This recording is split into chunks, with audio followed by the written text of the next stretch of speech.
now live in Ferguson. A grand jury is already hearing testimony in the case, but we may not know until mid-October if charges will be filed against Officer Darren Wilson. Joining me now is Larry Elder. He's the host of the Larry Elder Show and the author of Dear Father, Dear Son, and Van Jones is the co-host of CNN's Crossfire.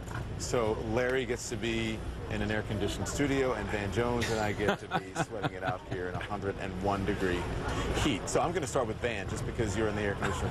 Van, as time goes on, you know, we learn new details about that day. Today we learned that the Officer Wilson, may have had a swollen face after the incident at the police car. Do you think the charges will ultimately be filed? You know, I hope that they will. I believe that they will. You know, one thing that's very interesting is that, you know, if the officer had a swollen face before they were saying he had a fractured eye socket, you know, you would think that the police would very quickly release the photographs. I think the photographic evidence would probably calm these protests down right away. They went to find a video of Mike Brown at a store blocks away hours earlier, but somehow we've never seen a photograph of all these injuries. I think that once you lay out all the facts, there will be enough to indict and to have this officer see a jury of his peers. Yeah, but we, you know, remember in the George Zimmerman trial, everyone said no injuries, and then they showed injuries. Sure. The injuries came up later. But I just want to play one of the eyewitnesses who says he didn't see any injuries. Let's listen to him, and then we'll talk. So you said you don't think the officer was injured? Not at all, no, sir. You didn't see any injuries? No, sir. No injury to his eye? I wasn't close enough to see all of that, but I can tell the person that is injured.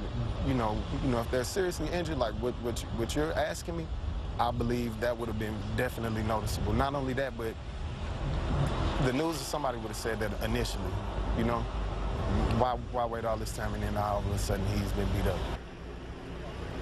He's sort of echoing what Van Jones just said. So Larry, you know what?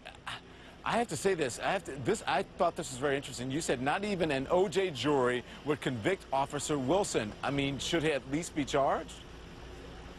Well, I think he will be charged. I think Van is right. I think the politics will compel a charge, but I think the law and the facts will compel an acquittal. You have witnesses that appear to be unreliable. You already have witnesses that are altering their testimony. The key witness is this guy, Dorian Johnson, who was with him. He's already now conceded that he didn't tell the investigators about the robbery at the convenience store 10 minutes earlier. Oh, I just forgot that. He said that the shots were all in the back. Their own expert that they hired, Dr. Bodden, said that the shots were consistent with somebody coming forward. He didn't say that's what happened, but he said that's consistent with somebody coming forward. When that guy says that on the defense, on the jury stand, and I'm doing that cross-examination, the case is now gone supernova. It's over. When you have your own witness saying that the forensic evidence is consistent with the guy charging him, it's done. But I think the pressure will be you the think file. You think it's over? When you have a jury in the room, they're going to find not guilty. Okay, not guilty. You answered my question. Van, do you agree with that? Mm-hmm. Well, I think it's way too early to tell. We definitely have a whole lot of contradictory evidence, but here's what I think is most compelling for most people in the country right now. This was an unarmed person, and I think that the behavior of the police afterwards is so damning. The behavior of the police afterwards, you don't interview witnesses for a week. Ordinarily, when somebody gets shot in the neighborhood, everybody gets interviewed.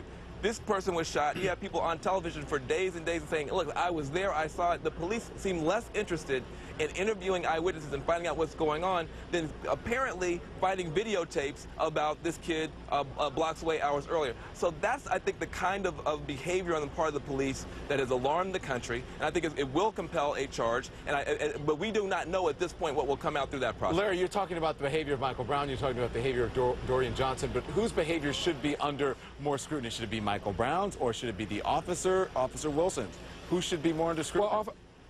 Well, Officer Wilson, of course, is the one who did the shooting, so clearly we have to have an investigation to find out whether or not the shooting was legitimate. But Van keeps talking about it being unarmed. When you shoot somebody, you don't find out until they're armed, until after you shoot them. The point is he was a threat.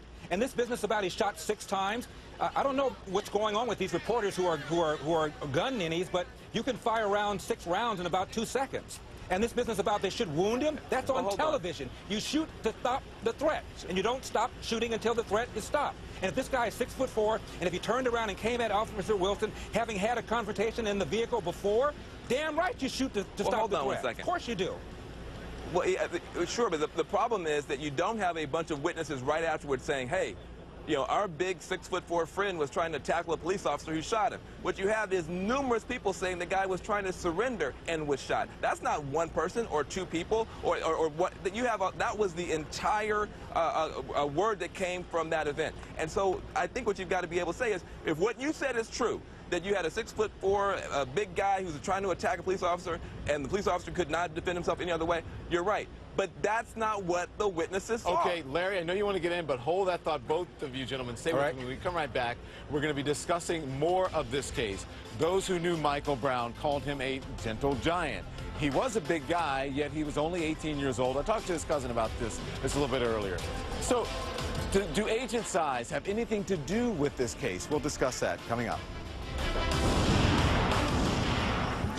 Welcome back, everyone, to Ferguson, a much calmer city tonight. Michael Brown was 18 years old, an age that bridges boyhood and manhood. So, does his age have anything to do with this case? I want to talk now about it with Larry Elder and Van Jones. They're back with me. Larry, Michael Brown was unarmed, 6'4", weighing nearly 300 pounds. His family has referred to him as a gentle giant. He was also 18, so was he a teen or an adult? I'm happy you asked me about that. 15 years ago, Don, CNN with Time magazine did a joint poll. They asked black teenagers, do you feel that racism is a major problem in America? And not too surprisingly, the majority of them said yes. But then they asked, is racism a major problem in your own lives? 89% said little or no problem in their own lives. In fact, the kids said, to a greater degree than white kids did, the failure to seize opportunities was a bigger problem than racism. Now, Eric Holder talks about his own personal experience with racism. He said he was pulled over on the New Jersey Turnpike. Larry, Larry, hold on. Hang on, Larry. That wasn't the question I asked you. I said, I talked about his stature and his age.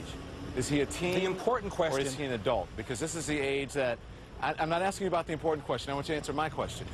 So is he a teen or an adult at an age that bridges boyhood and manhood?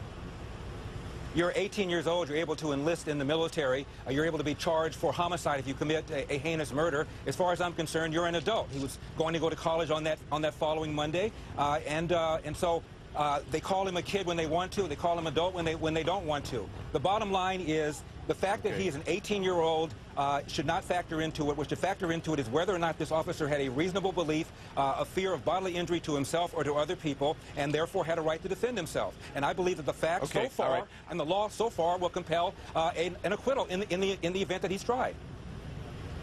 All right, his mom spoke with Anderson Cooper tonight about her son being only 18 years old. Here she is. Listen to what she had to say. He was a teenager. He was growing up. He was only 18.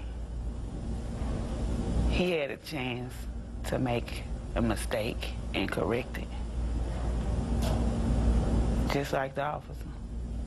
You had a choice, and you chose the wrong one. And was it really necessary? No. My son was only 18. Only 18. So, Larry, I'm going to let you finish up, but I want Van to get in after you finish it. To his mom, she says he's still her baby, but does it matter here to the case whether he was perceived as an adult or a teenage kid, Larry? The only thing that matters is whether or not Officer Wilson perceived him to be a threat, in a reasonable basis. And the woman is hurting. Of course she's hurting. She lost her son. But for crying out loud, the fact is that the #1 preventable cause of death for young black men is homicide at the hands, usually, of another young black man. The rare instance when an unarmed black person gets killed is precisely why we're talking about this. It is that rare. 7,000 homicides last year, Don. Okay. Most of those homicides of black people, most of them at the hands of another black person. Almost all Larry, of those again at the hands of another black person. That is a legitimate conversation, but I have very limited time here. No, that's the only reason I'm cutting you off here. I have very limited time. I can't go into the next show. All right. So, Van, there was criticism during the Trayvon Martin trial that a much younger picture of Trayvon Martin was shown than he actually was, and used in the media. That hasn't really been done with Michael Brown, but there has been talk about his age and about his stature. Yeah. Do you think the media is doing a fair job in covering this? You know, I think that this is a tough thing to cover. Let me just say something about the age of this young man and why it might be relevant. I've been here now for several days, and there does seem to be an attitude from the police department that I have actually witnessed myself. I'm not talking about what people have told me. That there seems to be an us versus them attitude here. That it doesn't seem to me that the police here at a systemic level understand that they work for the people here in Ferguson.